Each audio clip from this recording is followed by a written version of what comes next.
We in the building. We back in the building, huh, mama? We come from poverty, man, we ain't have a thing.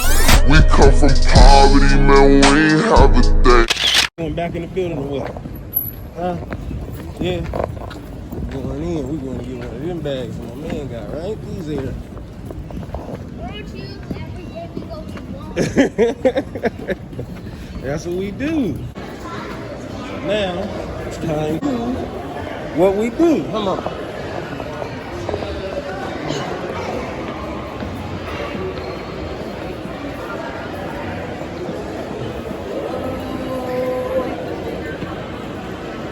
Bang, bang, bang, bang, bang, bang. This way, baby. You gotta go this way.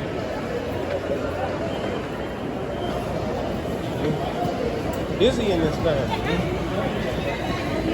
Busy in this bag.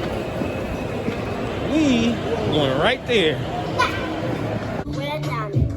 The pretzels with the hot dog with the bread on there.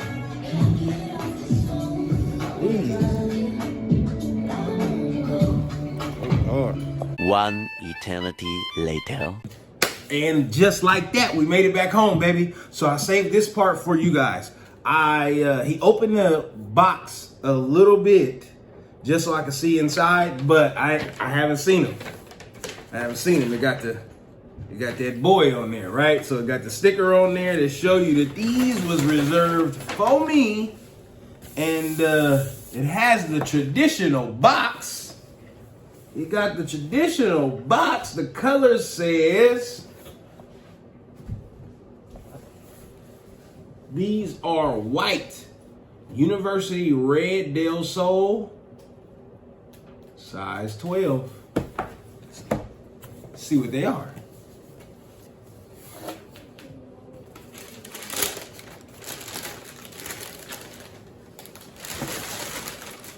Woo, woo.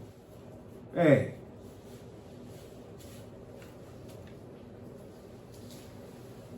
These are hot fire. These. Hold on, man. Let's see. Let's look at the other one. Let's look at the other one. Put all the paper back in so we can see it. We can see it good. So the first thing that I noticed, though, guys, is the leather on the upper. So do you see all of the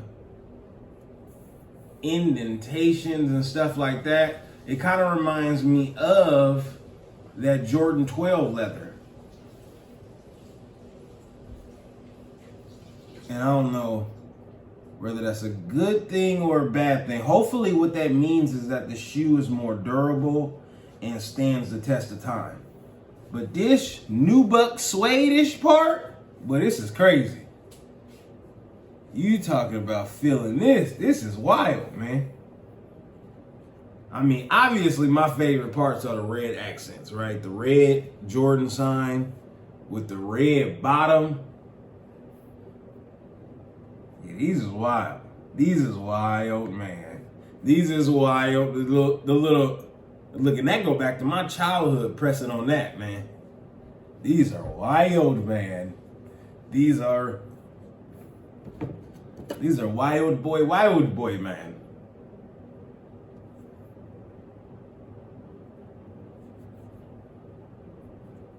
You won't see nobody walking down the street in them.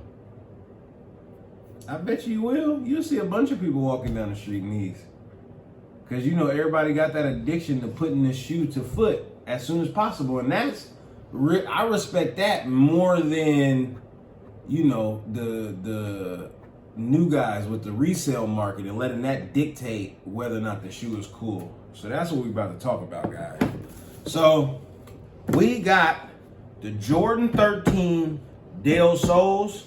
These joints are straight fire, let me tell it. Straight, you know what I'm saying? These, we don't even need to go into detail.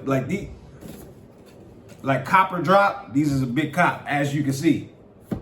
Now, I definitely had to drop the two other pair. I won an in-store raffle on Chic, and I didn't go for them on sneakers. So I definitely had a couple other opportunities to get some more pairs, but I went with my personals. But no, guys, so what I want to talk about is just the nature of the shoe game, right? So because I took such a long hiatus and then I'm jumping back in now, I want to talk to you guys, like, if we could have an open dialogue about, like, man, what y'all on, bro? So this shoe, first of all, what I want to know is, how did StockX implement their process so strongly that the world goes by that on shoes? I remember, like, if you got these back when I was in high school, right? You paid whatever, 180 for them, 200, whatever, and you wanted to sell them. You would sell them for what people was willing to pay for them. So you'd be like, okay, well, look, I want 300 for them. They would come, be like, man, nah, man, I give you 260. You'd be like, man, give me 270. You would settle on 265, get your money, and then call it at a time. Now, everybody's checking market. Everybody's like, well, what are they worth? And you pull up the price, and that number dictates market. But here lies the problem that I see personally. And I probably got 4 StockX listings active right now as we speak. But this is the problem that I see. So I'll give you an example. I have my Red Thunder 4s listed for $405. Now, that's so I can make all of my money if I do sell on StockX, but at the same time, the price is slightly above where it's selling, kind of as a deterrent. I want to sell them in person more than I want to on StockX, so I got the price priced a little high, but here lies the kicker. If another person is willing to sell their shoes for $295, they ain't got nothing to do with me, bro. So then when I get these alerts saying, this is the highest bid, this is what the market value, that's not the market value to me. That's a $400 shoe to me. They ain't got nothing to do with y'all. So if you sell yours for $250, whatever you sell your Thunder 4s for, ain't got nothing to do with me. And StockX makes that my business. Because then if you accept $295, that brings the market all the way down to $295. So then when you're negotiating and getting offers, people are coming with the, I'll give you StockX payout. What? Bro, they literally took the game over. That's something crazy. They literally took the game over. And then this generation of sneakerhead likes the hype stuff. You know what I'm talking about? The 1s, the 3s, the 4s. That's pretty much it. And then you throw the hype on there. You throw the UNC colorway on there. You throw the Travis Scott collabs on there. And you mix all that in with some, you know what I'm saying, with some limited activity. And then you got hype shoes. But it's just hard for me to understand how, man, when I was in high school, bro, we would have lined up for these. These would have been an instant lineup. We would have been lined up for hours, camped out for these joints. Now, a lot of stores said that there's less of these that are sitting than of the court purples. The court purples was sitting every damn where, boy. I done seen bums with court purples on them in my city downtown, man. So they was everywhere. They're gonna be court purples at outlet malls next year.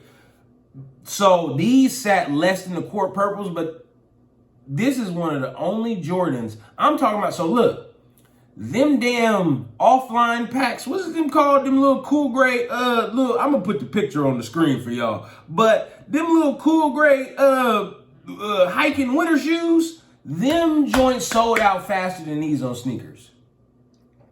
They're not even retros. Those sold out faster than these on sneakers. That's crazy to me. That's wild. So, man, what y'all tell me, man? You know what I'm saying? So what dictates fly now? What dictates a dope shoe now? What makes a shoe like hype now? Or how does the colorway and the number of the shoe have anything to do with the resale value? Or is it just perceived value? Is it, you know what I'm saying? So the people that are dictating the prices, especially the pre-market prices on StockX, what is that based on? Is that based on hype, exclusivity, availability, how much the streets is fucking with them? Like, who dictates these numbers is what I want to know. But that's it, y'all. I got the Del Sol joints. These joints is hot fire. Let me tell it. And yeah, man, you know what I'm talking about? As Break would say, these is waterproofed. They got a red Jordan sign on the insole. You see that? Wow. Come on, man. You got a red Jordan sign on the insole, bro. All right. And with that, we out, baby. We'll see y'all later on in the week.